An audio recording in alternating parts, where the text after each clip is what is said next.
And now, for your listening pleasure, here's Polizzi and Rose, covering the week of media, marketing, and digital content news. This Old Marketing. Take it away, boys. Hello, my friends. This is Robert Rose, and welcome to episode number 272 of This Old Marketing, recorded on Thursday, May 20th, 2021. And with me, as always, my good friend, my colleague, and a guy who's definitely not in for the unwritten rules of baseball, Mr. Joe Polizzi. How are you, my friend? Again, am I like not in it with the news these days? What is You've this? not heard this? What did I miss? You're a baseball. No. I thought you were a baseball fan. Robert, I've been hiding in my office for a week. I don't even know if there's sunlight. Well, what have you? No, what have you been doing? We'll talk. No. First of all, we'll catch up. Yeah, we'll catch okay. up. I want to hear about what's going on in baseball. So it's all over the news and in baseball. So so I guess there's these unwritten rules of baseball, namely the one that's up for sort of debate right now is the fact that you don't, if you're up like 20-0 in a baseball game in the eighth inning, You don't run it up. you don't swing on a 3-0 count. No, you do not. So you do know the unwritten rules of baseball then. Well, I didn't know if it was a new. Like, why does it come up now? Yes, Because you don't run up the score if you don't throw at certain people. yeah, right. Yes. Well, it happened, right? So I guess it happens a lot, but Tony La Russa, who is a Chicago White Sox manager, in a game that they were up 15-4 over Minnesota, and the hitter, who was, and I'm trying to remember his name, the hitter, Yerman Mercedes was there, and basically swung at a 3-0 count and home runned it, basically just dinged it over the fence, right?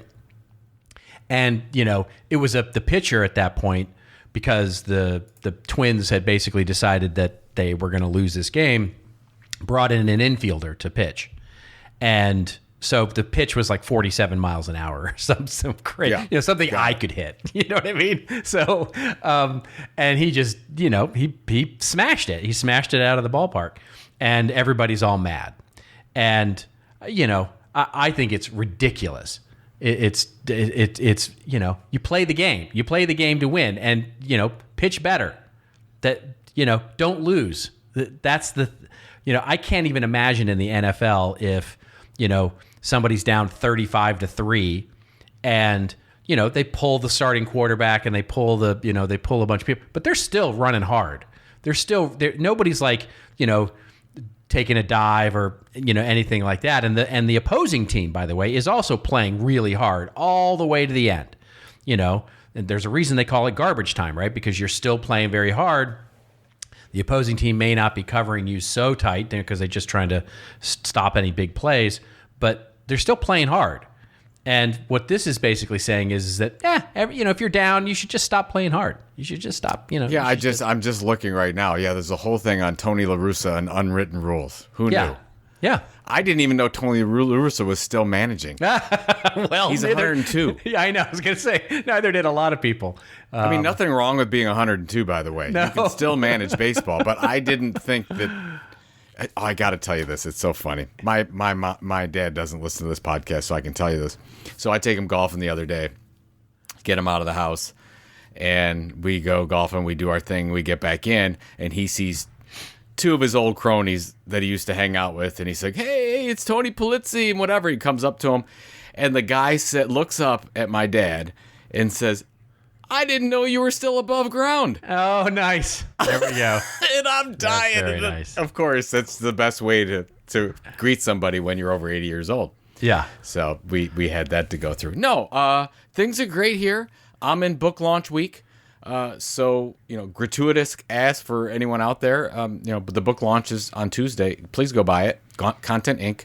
It's the new version. And I'm going to tell you this. Well, I'm going to tell you this. You're right on the cover. You have the cover quote, which is a fantastic quote. I'm going to read it because it's amazing. Yeah. You said the #1 digital business model for the next decade. Now, my question is, did I write that for you or did you write that? I think that just doesn't even matter. You just said put me on the cover, and I said I'll make up a quote for you. There you go. Yeah. But I am going to tell you this. This was actually, I mean this in all, because we, as we said on the show before, we don't talk about our rants and raves, what we're going to do. We just sort of surprise each other with it. Yeah. I was going to do a rave because I got your book and the cookies. Thank you very much. And I've now read the book. Which I had not done before. I read some of the intro because you had sent over some of the stuff early for review and all of that. But I had not read the entirety of the book as it was finished, and I read the book, and it's absolutely brilliant. I just have to tell you, it's just really, really, really good. I dare say that this edition is much better than the first edition, and the first edition was great, but this edition is just so spot on. So, congratulations! It's really good. Thank you. The one thing I'd like, first of all, we changed the model a little bit to update it with the the 100+ companies we analyze. Yeah. But I really like the fact that the case studies are global case studies. We have case studies from all over the world. Our good friend Joachim Ditleff worked on that with us, and then Claire McDermott did all the interviews in the United States, and we have a couple from Australia. It just worked out really, really well. And I guess the difference with this one, Robert, not that I didn't believe in it the last time, but most of the first version was, here's what we did, and it worked for us, and you should do it. Right. This one here is the business model for how you want to build a business through content creation. Here's an example. Here's another example. Here's another example. Here's another example. It's just, if you can't find if you're a content creator or, a content entrepreneur, as you are wont to say these days, exactly. then if you can't find your business model in here, then you're not looking hard enough, because it's there. It is, as our first book was described, the owner's manual of content marketing. This is truly the owner's manual for content entrepreneurship. Maybe that would have been a better cover quote. Well, it's funny because I've got this really long tagline that, and no fault of McGraw-Hill's. McGraw-Hill's a great publisher, and they wanted to go with the long tagline so you get all the buzzwords in it. Because it's start a content-first business, build a massive audience, become radically successful. SEO, the title of the book for Amazon. I don't know. Yeah. But when somebody asks me what the book is about, I say it's the business model for content creators. Yeah, that's all I say. It's very simple. You do this. And what we found is it's great is if you follow this model and you really do it to the T's, in 5 years you could have a $5 million plus valuation in the business. That's what a lot of the people that we interviewed have, and they decide to either keep a lifestyle business or sell it or go big and create an enterprise out of it. So, anyways, I still think you should do the video with the Lamborghini and you walking around the beach in big sunglasses. I still think you should do that just for a goof, but that's just me. Here's, what? We talked about this. The problem is there might be some people that don't think we're goofing on it. Yeah, I know. And I don't want it to come off as the hustle guy. It's hard, right? I know. It's hard. It's hard to do jokes these days. It's hard to do jokes. It is hard. People to do that. Yeah. So, but I have to thank you for all your help and support on this. And you've done you created a fantastic trailer for it, but for some reason I can't get it through Amazon. That's so weird. It includes pornographic material. Yeah. I don't know. I got the rejection note. It says, what? Pornographic, offensive, like what? Offensive language or nudity or something. Yeah. I'm like, what? Yeah. I don't really know. I don't really know how that happened. Yeah. So I just resubmitted it as is because I don't know what to change. Yeah. Maybe they just don't like your voice. It's true. It has been said. So. So anyways, thank you for the support. Absolutely. we have my wife was amazing because she had the cookies idea to put so we have 122 influencers. Of course, you were one of them. You're in the book, and everyone got a book and a little note from me and cookies of their choice. And by the way, this is a little hint for anyone that wants to get influencers involved, because the last time I did this book, I just said, "Hey, you're in the book. I'm going to send you a copy." Well, some people just don't. They're too busy. They don't care. They don't want the print book. They're like, whatever. And you don't get a lot of response. We got like 90% response rate on this one because we said, I'm going to send you the book and cookies of your choice. And there was a drop down. And if they wanted red velvet or M&Ms or decadent chocolate or chocolate chip or whatever. And it works, man. Everyone's like, oh, the book's great, Joe. But those cookies. I'm like, oh, God. So anyways. It's a thing. The cookies were good. I will tell you that. The cookies were lovely. It's a thing. So you can thank my wife for that. Come for the cookies, stay for the book. And Laura Kozak, she'd help put all the boxes together and everything. And the only thing is, this is funny. I could just ramble forever. I'm in one of those moods, which is probably not good for anybody else but you and I. But when we were putting the packages together, there's like, of the 122, there's like 35 international. And every time an international came up, my wife would give me a dirty look. And she'd be like, and I'm like, what? I'm like, they were in the book. I want to send them a book, whatever. She says, do you know how much it costs to send a box it's like amazing. This internationally? It's so hard. It's real difficult. So she just starts basically Canada. Try sending something to Canada. I mean, it's my primary colleague in my business lives in Toronto, and sending her anything is like, oh my God, I want to send her a bottle of wine. No, not that. Send her some cookies. No, not that. Send her a book. Oh yeah, that'll be $700. So exactly. Or like these things like $50, $75 for a box that doesn't weigh that much. And so what I found is the more that I had, international audience getting these books and these packages, is every time I go over my wallet, there's no cash in it. I think she's just taking the cash directly from me to pay for this. Yeah. And that was a joke, by the way, because I don't have, I get all my money from her. I don't even know what the checking account is. She just gives me money. Yeah. I get my weekly allowance, and that's about it. Yeah. Enough about me. Do you want to talk about anything before we get this No, let's jump into the news. Let's get into the news. Why not? Yeah, we should just get into the news here because, as Dr. Evil would say, the details of my life are quite inconsequential. We're gonna we got a lot to talk about. There's a lot of news here, and we're gonna group 3 stories together here to start us off here because it's mergers and acquisitions. Oh my! It seems to be in the air right now. 2 big, huge stories that we have to cover is the first, which will link to a story in Variety.com, which is Amazon is said to make a $9 billion offer to buy MGM Studios. The article opens up by saying Amazon is weeks into negotiations on a deal to acquire MGM for about $9 billion. Chatter that Amazon and other tech and media giants have been sniffing around MGM has circulated for some time, but sources indicated that Amazon's interest in acquiring the studio has a new tenor beyond the usual rumor mill. The deal is said to be orchestrated by Mike Hopkins, who's the senior VP of Amazon Studios and Prime Video, directly with MGM board chairman Kevin Ulrich. And MGM, of course, has all kinds of content. They got the James Bond franchise, they got The Hobbit, they got Rocky, they got Magnificent Seven, 4 Weddings and a Funeral. Just all kinds of movies and television shows that would be there. Paired with that is the reverse of that, which is a story from we'll cover from. Everybody's covering it, but Ars Technica is the link we will have in the show notes, which is AT&T is going to spin off Warner Media, basically saying, maybe this was a mistake to have all this stuff. And as that happens, Warner Media and Discovery, which we talked about 2 shows ago, I think, being a prime acquisition target for Netflix, will now merge.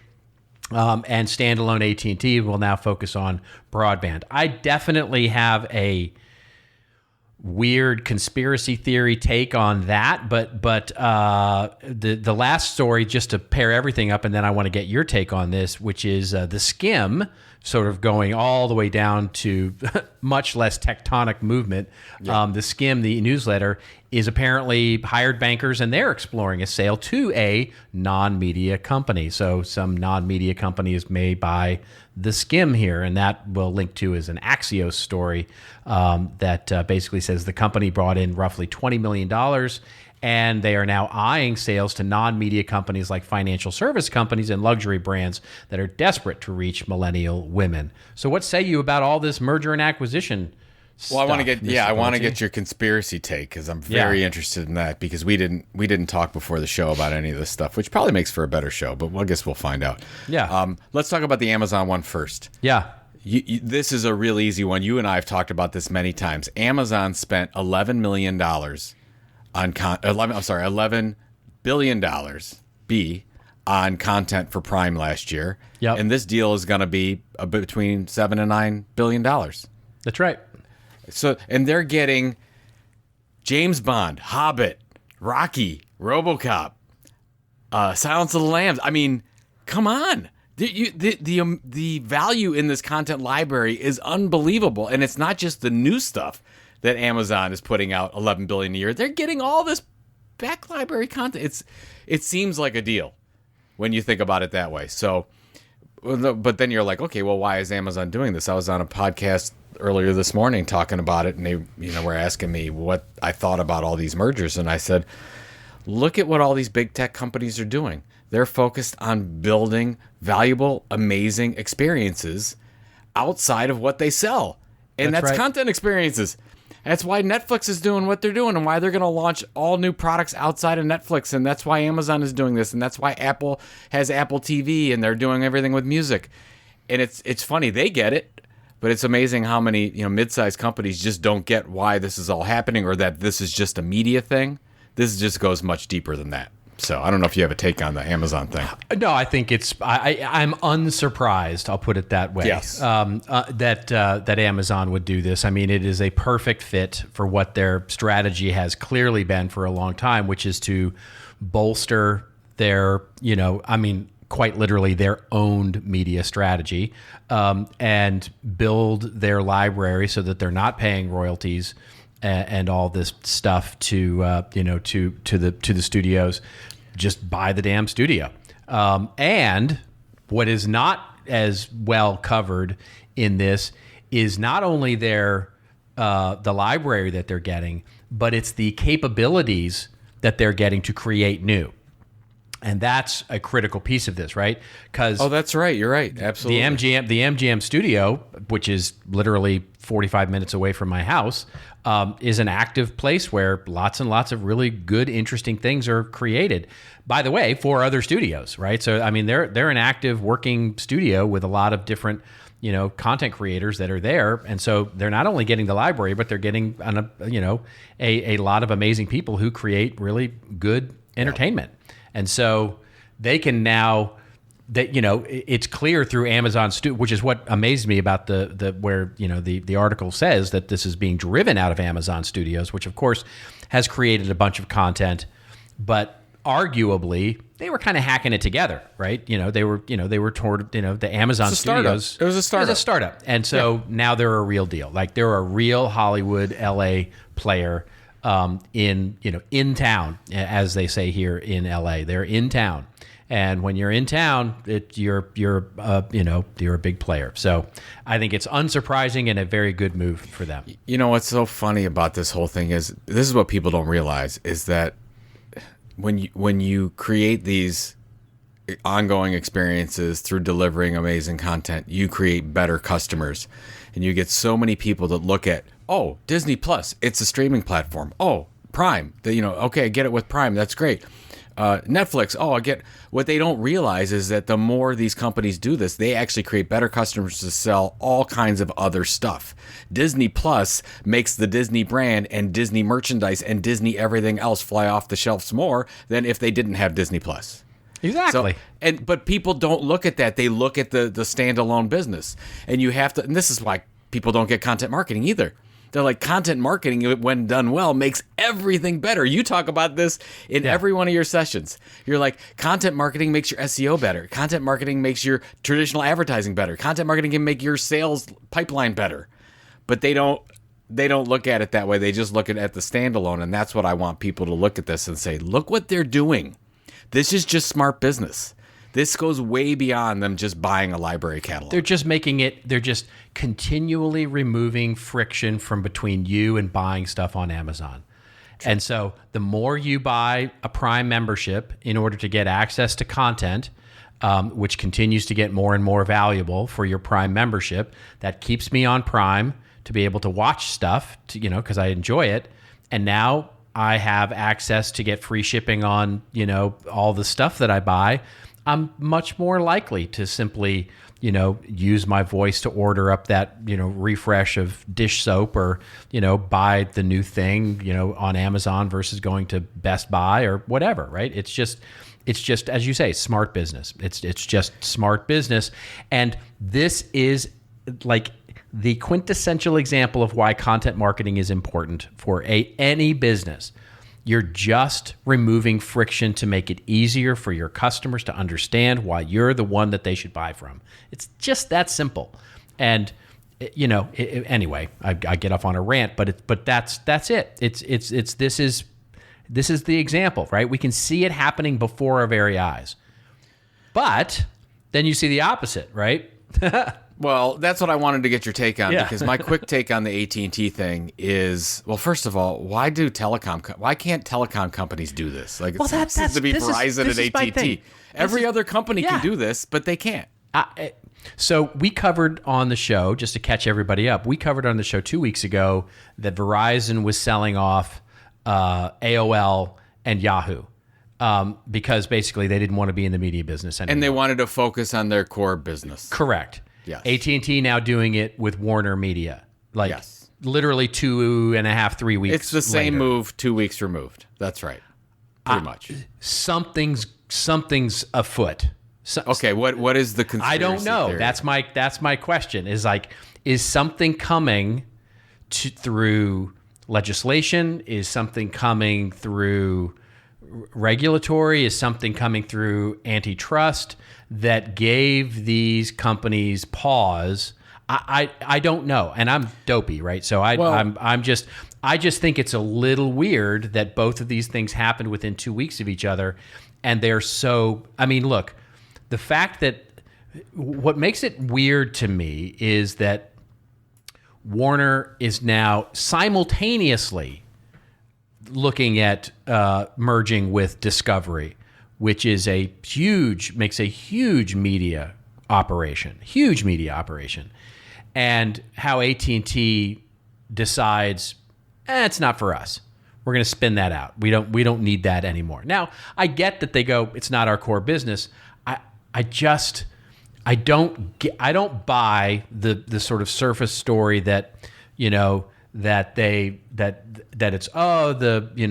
it's hurt our stock price, or it's not done well, or blah blah blah, and they want to get more focused around broadband and infrastructure. And 5G. I guess I just don't buy that story. I don't buy it. No, I don't. I'm with you. I don't buy it either, but I do in part buy the stock market thing, because I think okay, let's just pretend we're a fly on the wall in the room when this decision was made. You got a lot of bean counters in that room, and those bean counters are saying, Verizon and the other telecom companies and whatever have outperformed AT&T stock by 70-some% over the past 2 years. We by far are much more valuable, and what's the problem, and blah, blah, blah. And they'll say, oh, well, we got this media arm that's hanging on us that people are not valuing, and they're actually devaluing the company because of it. So let's spin it off. Okay, let's spin it off. Let's go call the Discovery folks and do that. Oh, great. That'll be wonderful. We'll still have ownership of it, 71%. That's great, but it won't impact the stock directly anymore. Whatever. I'm just you may be. I mean, you may be. But exactly right. That could be it. That could. Or here's my other sort of thing, which might be they're planning to really put a big ton of investment into fiber expansion. So says the article That's that we're linking true. to. And so they need cash. They need cash to do that, right? So they sell off. They have a garage sale basically and sell off. Grandma's favorite dresser called Warner Media, and they get enough cash to go do this fiber expansion thing. I don't know. It's just weird. It's just weird that telecom companies can't do these media companies. Well, what's weird to me is that they either don't know it or how quickly they forget it, right? I mean, it seems like every other day. I'm sorry, not every other day. Every other year, it's like telecom company buys media company. Then 2 years, 4 years later, they go telecom company sells off media company because it can't work. It's like, is nobody going, guys, we tried this before and it didn't work. Yeah. It didn't work, so maybe we don't want to do this new one. I don't know. History is repeating itself really quickly. In the telecom media space. Yeah. Well, let's talk about the TheSkimm one, which is interesting, and I've got a take on. What do you think about this one? Because you mentioned $20 million. That's 2019 revenue. We don't know what the 2020 is, but they're anticipating it being double. So they're almost a $40 million company. Yeah, I mean they're for real, right? They're for real, and for a for a financial services company. Or for some other organization, this would be. I mean, as we talk about how telecom companies haven't been able to swallow media companies very well, this would be. Just try financial services. How about see how that works for you, buddy? Exactly. Just try much more. Go to a much more progressive industry. Let's go after financial services. There you go. What I love about this is. I don't really know why they're going out. I mean, I'm sure by doing this, they're getting more suitors and kind of in play. But what's interesting is if they go this direction and they say they're not going to be purchased by a traditional media company, that means they don't have to follow traditional media valuations. They're now basically, doesn't matter how profitable you are. Revenue is, it's important, but not all that important. What's really important is how many subscribers do you have and how are we going to value those subscribers and their purchasing power with what we can sell. That's it. That's how they're going to value the deal. The deal could be hundreds of millions of dollars because of that. And when you're looking at a traditional media model, you'd say maybe 2 times revenue or maybe 10 to 12 times EBITDA. But you're not going to get much outside of that if you're having a traditional media company purchase you. If it's a financial services company, they could lay down $100 million and not think twice about it. Yep, that's exactly right. That's exactly right. And I honestly think that they will sell, and I think they will sell to one of the more progressive either fintech companies or one of the more progressive banks. And I could see either happening, and I think it'll probably happen within the next 3 months. Do you want my prediction? Okay, yeah, let's hear it. Ameritrade. Maybe. They have a history of this already because when they purchased Thinkorswim, they got their media channel of Think Money. Yeah, that's true. That has done very well, that they're still around today, that they, believe it or not, still have the print publication. They've expanded that through ticker tape and other things that they've done, and they probably have already tasted the fact that it works for them, and they said, let's go big. And by the way, they just did the merger with Charles Schwab. So there's a lot of money hanging around there right now. And of course, any loans are cheap, especially if you're a bank. I think it's just free money. I think you just go to the vault and grab what you want. And it could be any of those, right? E-Trade would be another one, right? I thought, is E-Trade still a thing? Are they still around? Are they? Oh, well, they're owned by Morgan Stanley, but oh, okay, fine. They were purchased. Very much like they're not a standalone entity. They were purchased, right? Exactly. Okay, I don't know. I don't follow the financial services like you do. So yeah, it's fascinating there. So anyway, all right. What All else right. we got going Yeah, on? we're going to talk about some launches now. So another couple of stories to pair here. We talked about launches last week, but two new launches come up this week from our friends at Pinterest and Twitter. The first story that we'll link to in the show notes comes from TechCrunch. The headline is Pinterest to test live streamed events this month with 21 creators. Pinterest is expanding into live events. The company is planning to host a 3-day virtual event that will feature live streamed sessions from top creators, including big names like Jonathan Van Ness and Rebecca Minkoff, neither of whom I've ever heard of. So I don't know how big their names are. Maybe I'm not Just very, because you and I I'm haven't not heard very of them Pinteresty doesn't yet. mean Yeah, it doesn't mean. I Yeah. know. Okay. All right. And so the second story then we'll link to comes to us courtesy of CNET, which says Twitter is going to launch a subscription service called Twitter Blue. Not sure why it's not called Twitter Plus, as in everything else has got a plus to the thing. But anyway, Twitter Blue will be apparently a tiered service that will let you make collections of fave tweets so you can find them when you want to. Forthcoming subscription service from Twitter will cost $3 a month. James Mansion Wong tweeted on Saturday. In early May, the social site spoke of an upcoming subscription offering that we're currently exploring in a blog post about Twitter's acquisition of ad blocker Scroll. The Wong also said that the service could have a tiered pricing model with users who pay more getting more features. And she said one of those features will be collections, which will let you save favorite tweets in collections so you can locate them later. I can't think of a more useless feature to subscribe to. What say you, Joe Felicity, about both of these things? Let's talk about Twitter first because, okay, they went years without any new product development announcements. And Yeah. how they literally are launching 3 or 4 a week right now. What happened? Like literally, did Jack just say, "Okay, time to get that stock price moving.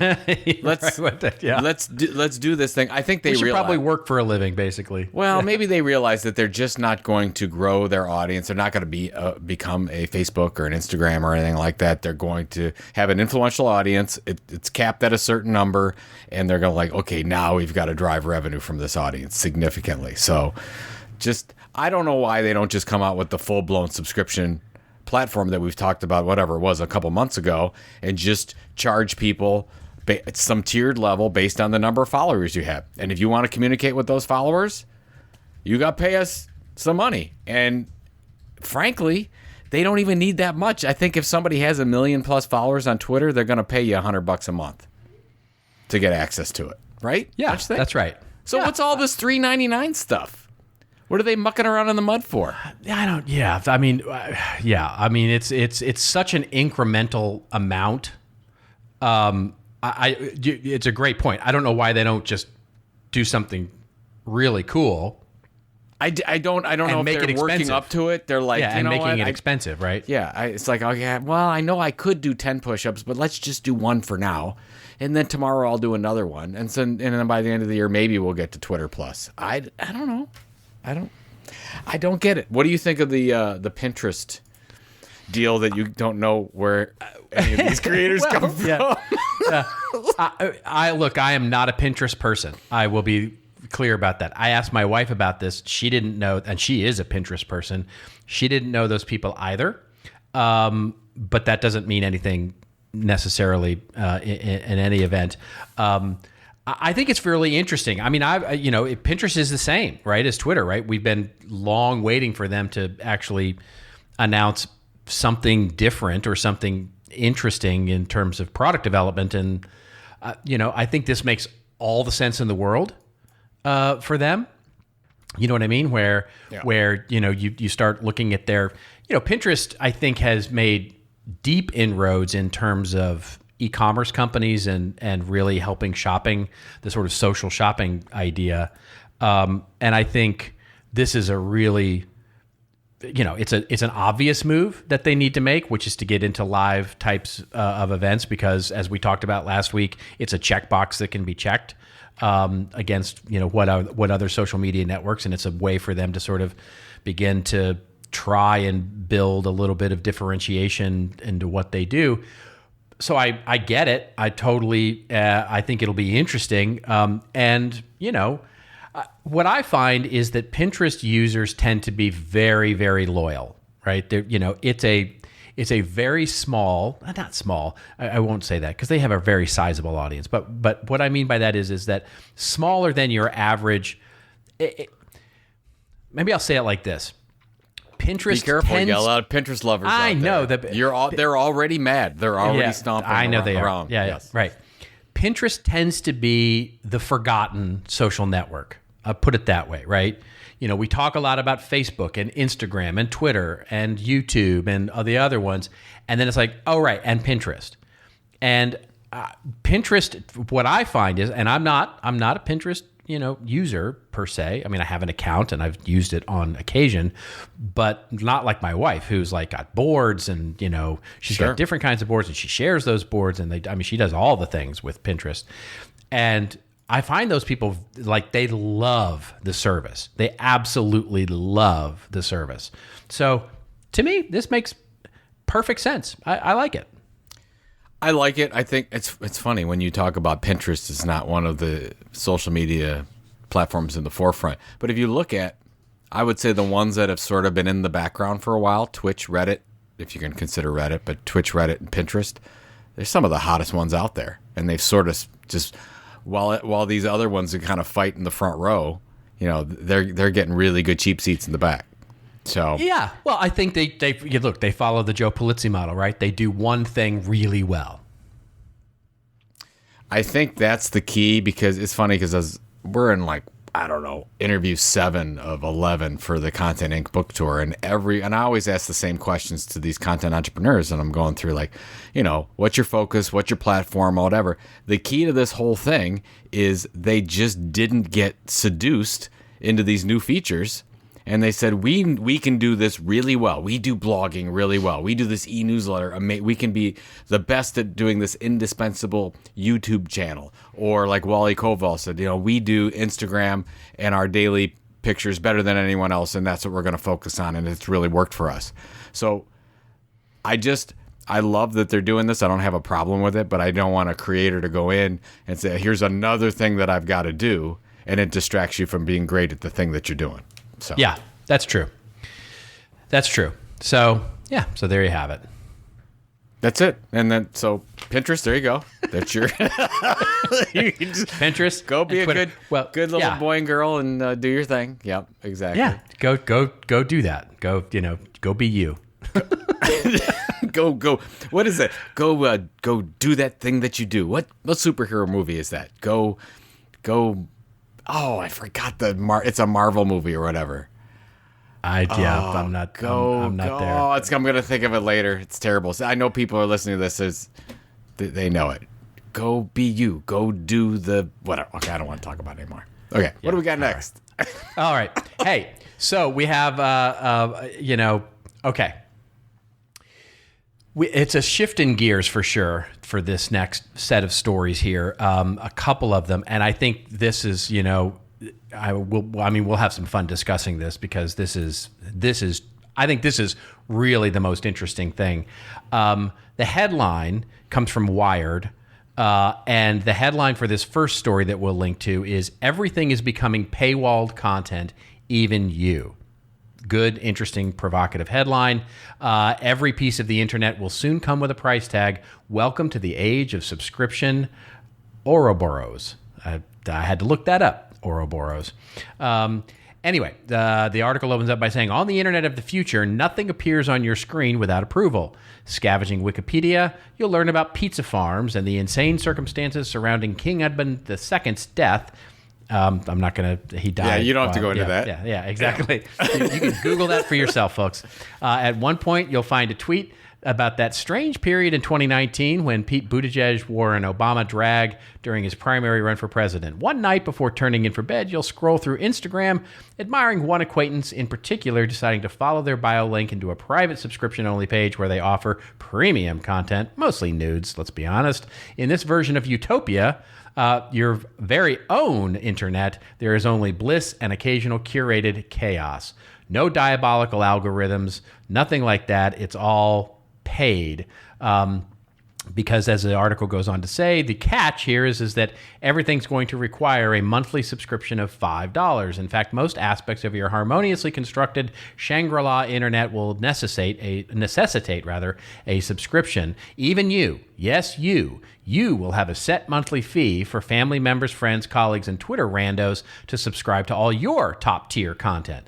The age of subscription, Ouroboros, a constantly renewing cycle of collective and sometimes shameless self-sponsorship where everybody can stay in their own loop forever. Wow, that was really fast. Yeah. You really did that well. Yeah. So now we'll pair that with another story but then I want to come back and I'm going to get your take on this because this has got you written all over it.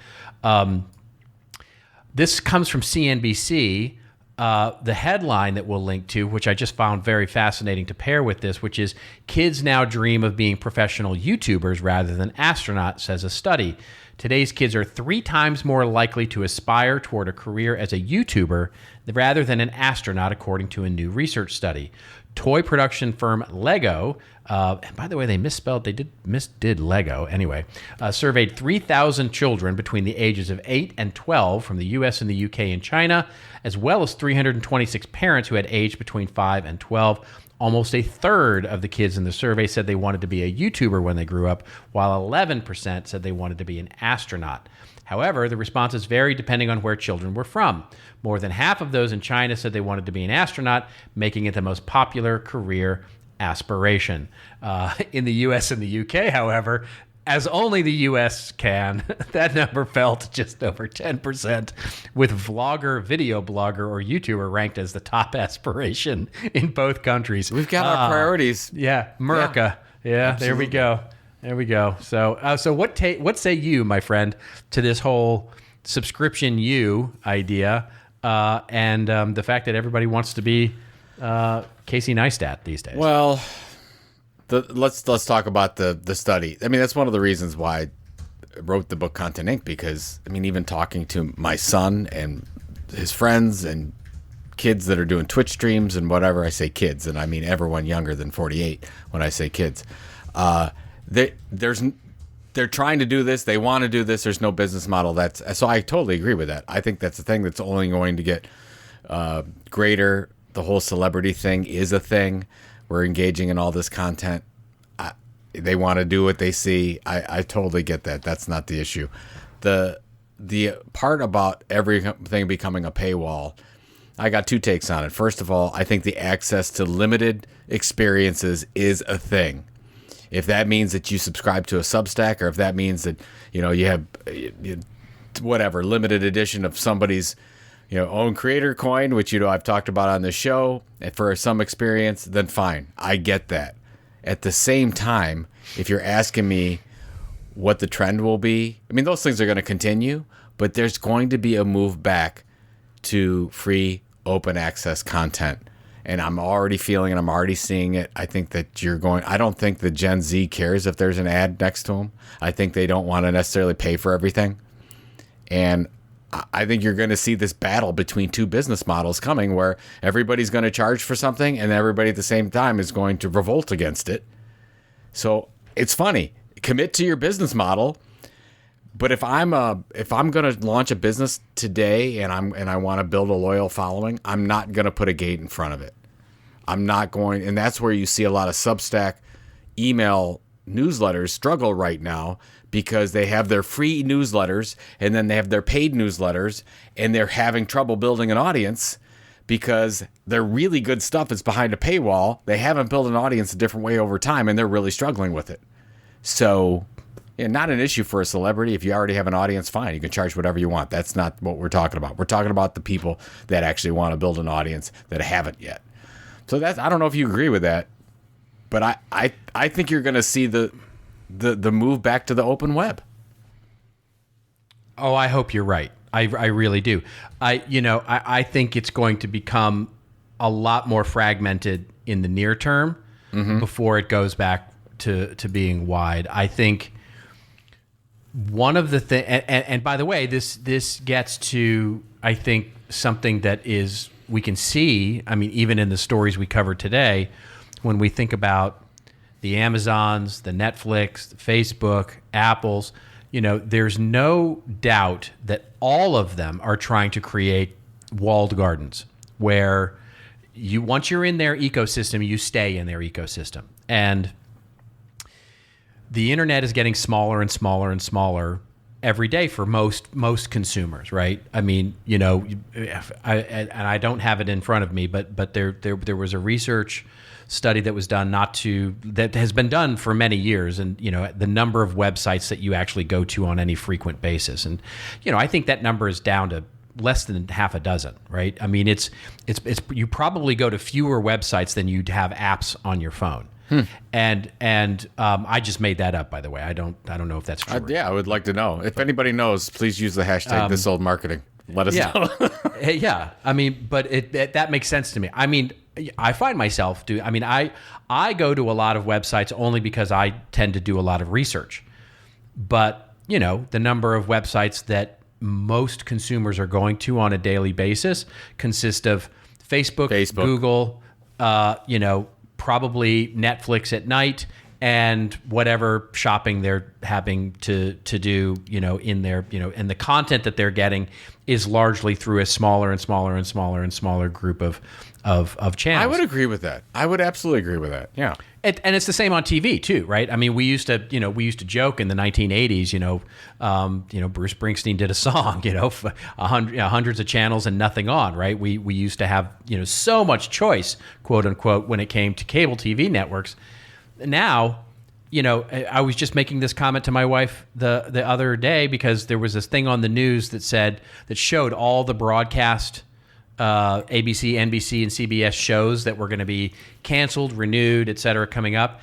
And, they listed off, I don't know, a dozen shows that were, half of them were getting canceled, half of them were getting renewed, and there was going to be some new stuff. And I went, I've never seen any of those. I've never seen any of those shows because I don't watch broadcast network TV anymore. Yeah. No, there's no network TV. It's all Netflix, right? It's Netflix or Amazon Prime or et cetera. They have me in their little walled garden. And interestingly, what I find myself saying is things like, there's nothing on Netflix I want to watch.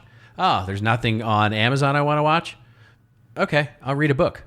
But in other words, the days of me sort of browsing through my DirecTV 400 channels that I subscribe to are gone.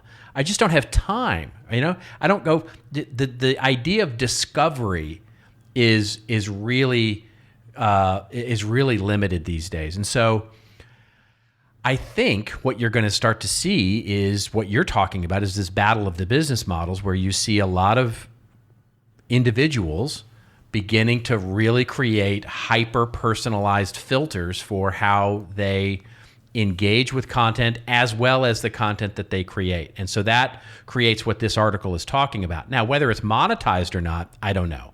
Right. Mm-hmm. But, if, am I going to really charge $5 to, subscribe to all my Twitter channels and my Facebook feed and my LinkedIn feed and, my email newsletter and combine all those things into a Robert Rose feed that you can subscribe to? No, nobody cares about that.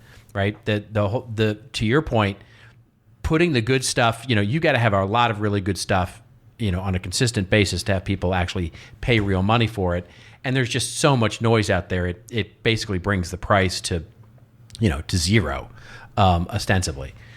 Anyway, I'm rambling on, but my point is that I think we see a lot more fragmentation to this direction first, and then maybe, hopefully, like you're talking about, a much more open web. I do think the idea of programmatic and targeted ads and all that kind of stuff is going away, and we're going to see a much more a bigger return to, a sponsored website or a sponsored television show or a sponsored, less interruptive based and targeted advertising, and much more sort of open content that is sponsored in many parts by a big sponsor. I don't know why I just thought of this, but as I was talking with somebody the other day about it, they were spending so much of their budget on content creation and they were having trouble finding the audience. And I said, you have to spend, if you don't have an audience, you have to spend the majority of your budget on focusing on promotion and getting that audience. So you're not just, creating content that nobody engages in for a year. You really have to work at it. And that's where everything is right now. There's all kinds of amazing content out there. I see some of these newsletters, some of these podcasts that are really amazing, but they don't have an audience. And even if you follow the model and you find some kind of a hook in your content and you distribute consistently over a large period of time, it's going to take way longer than 3 years unless you put some strong promotion. And that's, of course, not all of that is money. Influencer programs, a lot of partnerships, distribution plans, whatnot. And I think that's why I think you're going to have this pushback to a more ad supported model. I mean, it's funny. Just the stuff that I'm hearing from some of these interviews. So, Kristen Bohr, who started Barefoot Theory, which is an outdoor adventure site, and we talk about her in the book. I was asking her about her revenue models, and she said one of her biggest surprises is her banners. He says the people click, they're relevant. People click on the banners, and she's making all kinds of money on her banner. I'm like, banner ads? Was this 1992? But think about that. That's one of those things, sometimes when you read enough things and you listen to enough people that it starts to say, oh, there's something happening right here. There's something happening where you're moving a little bit away from this programmatic. You're moving away from all the stuff that Facebook can't do now because of Apple. Everyone's charging for everything now and access. And then you've got this whole group of people that are saying, oh, we can monetize it the old way. Yeah. So, yeah, I think it's, relevance is part of it. Affinity is the other part, right? And what the human placement of those banners in that case is showing is that there's a relevance and an affinity, so she's making the right association for the advertisement. And that's a very human, very manual process at the moment. We'll see if, algorithms can get there. But as you'll hear later in my rant, we're a long way from that. And it's, I think the overall brand sponsorship of great content pays so much more dividends than trying to micro slice everything into trying to capture that person right there in the second that they're making decisions about things. And it doesn't, the biggest companies in the world don't get this right. I still to this day am so frustrated by the fact that I go to Amazon and I buy something as a gift for someone. Here's a perfect example of this. I go to Amazon. I know it's very funny. Okay. I go to Amazon and I buy my book as a gift for somebody, right? And then I go back to books. Guess what books are suggested to me? Mm-hmm. And I go, I know why they're doing it. I get why. I get how the algorithm works, but it's not at all relevant. Or how many Facebook ads do I see for all the products that I just bought? I just purchased this thing for my wife, or my wife just purchased this thing for us. And now all of a sudden our Facebook feeds are filled with all these products that we've purchased. It's like, that's because the simple algorithm is if you visited our site, you get a Facebook ad for it. It's like, no, that's just, that's just wasting money is all that is. It's okay. I mean, you can keep going on your rant if you want to. That's all right. All right. I want to hear the snort again. Yeah. Sorry about that, folks. No, that's sorry, but all right, we killed that story. That's one of those things where it's much less pleasant in the headphones. So for all of you who are wearing headphones and taking your evening walk, my snort, I apologize. There are worse things. There are worse. But we won't get into that. Things. Yeah, we won't get into that. Sure. We should probably move on. We should to our the favorite, empirically proven favorite part of the show, our rants and rave section, where Joe and I go off on a little bit of a rant or a little bit of a rave over something that makes us feel like we violated one of the unwritten rules of baseball, or quite frankly, are applying them to our daily life. I still think it's ridiculous, the whole thing. Yeah, I mean, baseball wonders why it has a viewership problem, and is like, hello. By the way, it is a real issue. I mean, it's definitely NFL, NBA, MLB. I think. Oh yeah, NFL is just taking everything by storm. So, Yeah, I don't know. It's They're just, gonna have to do something. why MLB continues to, yeah, I'll get off on another rant, but, and I like baseball. I love baseball. It's always been my favorite, but I've really turned into more of an NFL fan over the past few years. So what are you gonna do? And NBA. I mean, NBA has been amazing. I mean, what they've been doing. I mean, it's crazy good. The sport and how they've the international field. Yeah, just everything about it. WNBA and all. I mean, just what they've been able to do is really keep the sport relevant, and baseball hasn't done as well. Yeah. We'll see where. All right. So, do you want to go first, or shall I go? Yeah, first, sure. I'll go. Okay. I'll go first. So, okay. You and I have talked about this one before, but I don't think we've mentioned it on the program because it was just covered by Sarah Fisher over at Axios. But the article that I'm discussing here is called "Coinbase is launching a media arm." If you're not familiar with Coinbase, they're one of the largest platforms to buy and sell cryptocurrencies. They went public a few months ago, came out to like $400 a share, and then took a header. Right, went down to, like with everything else in cryptocurrency right now, went down to about $200 a share. I don't know what it's at now, probably like 230 or 240 or something. Beyond, that's not the point. I want to start reading this, and I got a little take on it. Crypto giant Coinbase is launching its own media operation and looking to poach a top media editor to guide the effort. It says, unlike a typical newsroom, that person would report into Coinbase's marketing team. How novel. I don't think that's ever been discussed before. Yeah.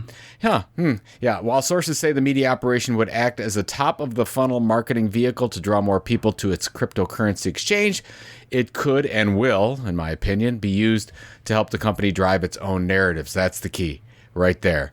And this is what I wanted to talk about. First of all, I think this is a really smart move on Coinbase's part. There's still a lot of negativity from people out there. I would say, 80% of people that don't understand cryptocurrency, that still think it's a haven for criminals and all the other things that get talked about, the electricity usage and all that.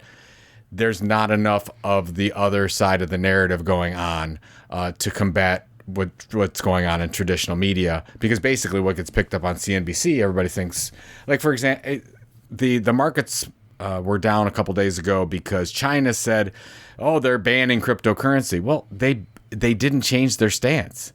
It's this, they just reiterated. So everyone in the traditional media just went out and said, oh my God, they banned it. This is the end for cryptocurrency. Nothing's changed. It's the same thing it's been for 8 years. That's exactly right. So I think the whole idea of Coinbase is like, we need to develop our own content channels, and we need to put some major investment behind this. And I like this move. They're saying the operation is going to be led by a VP of content and editorial.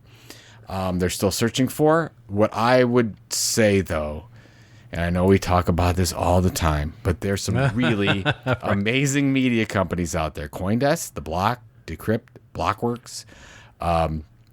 You have all kinds of different either companies with media properties, or CoinDesk, which is the largest media company in the space.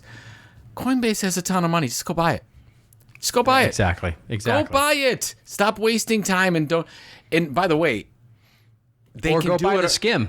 Or go buy this. Whatever, right? They can do this organically, and it's going to take a long time, and they'll probably do it really well. But it'll probably take them 3 to 5 years to really do a good job of it. It's just media. Yes. That's how media. That's right. To create a really good media operation, it takes 3 to 5 years. I'm sorry, it does. I don't care what new technology you're using. So just go out and buy it. So anyways, kudos to Coinbase. I think it's a good move. If I have to correct you on something, just go buy it, and you'll have what you need in 3 months rather than 3 years. Yes, that's right. Yeah, and by the way, I listened to your friend Kevin Rose's new financial his modern MoFi podcast. Yeah, I listened to that. I went and listened to the whole episode, the whole debut episode. Yeah, what'd you think? You are correct. I was taking my evening walk, which I do every evening now, my little 3-mile walk. And I was screaming out at the trees a little bit about how ridiculous some of that stuff is. I mean, it's like, but there's some very interesting things that they talked about. I was much more interested when they started talking about what's called DeFi, I guess, the decentralized finance and the smart contracts and all of that. Ethereum, really, and the other ones, yeah. Yeah, that's really interesting stuff. The whole stuff about the, collectibles and the art and the, crypto punks and the zombies and the, good Lord. It's a thing, man. I know it's a thing. It has been a thing for 4 years. I know it's a thing. It shouldn't be a thing, but I know it's a thing. But we won't go there. I knew Get Off My Lawn Robert was coming out, and it took us 55 minutes to get there. Yeah. Well, there we go. All right. Do you have a take on something? I do. I have a quick rant and a quick rave. Okay. But not even a rant. It's really more just a link that I want to make sure everybody sees. This is from the New York Times, and it's basically about online slander websites.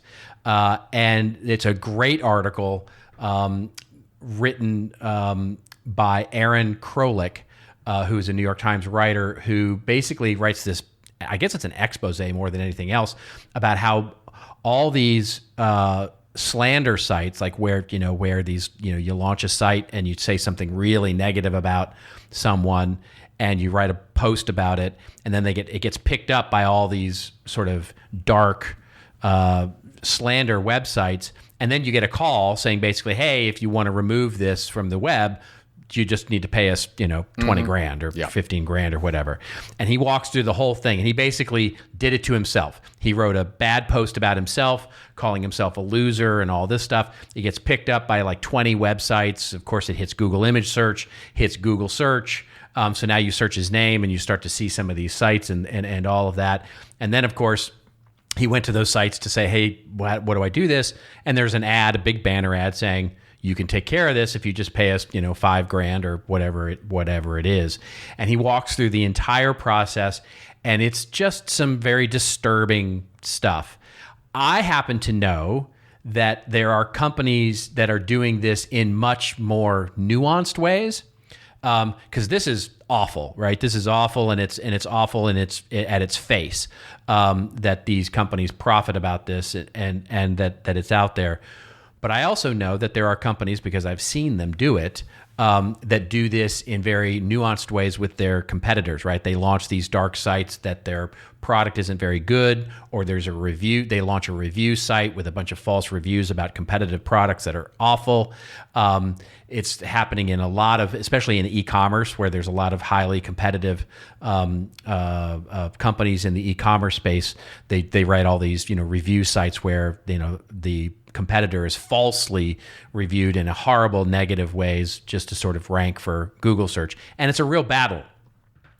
And personally, I think Google has to get there, very much like we've talked about before with Facebook and sort of fake news. This is something Google's got to get their arms around, because this is it's an awful, awful, awful thing. Mm-hmm. And people shouldn't have to be able to, people shouldn't be, in this content creator economy, there is a very, very dark side, and this is that. So anyway, I wanted to point that link out because I think it's important for everybody to know. It's like a PSA. Thank you. Yeah, a little bit. I mean, I don't know if it's a PSA, but it's just something that's the more you know, my attention. The more you know. The more you know. The second piece is a bit of a rave, because it totally got me. This big hat tip here to Michael Stelzner, who a friend and family of the show, obviously, who sent this over to me.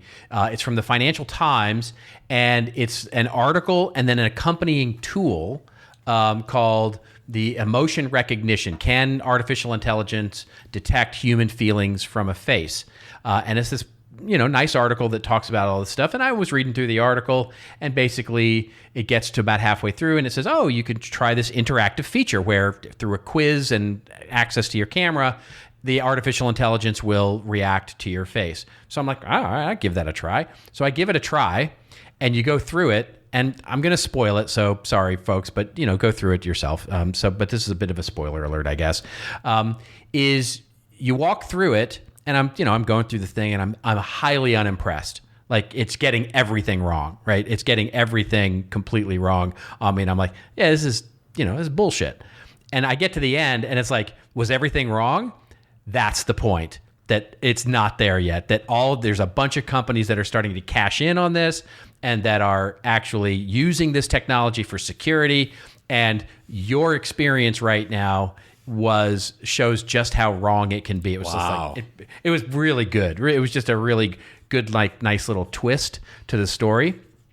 And so then I went back and read the entire article, the second half of the article, and it goes through, some of the science behind it and how it's still struggling, but how there are companies now that are starting to make this a thing.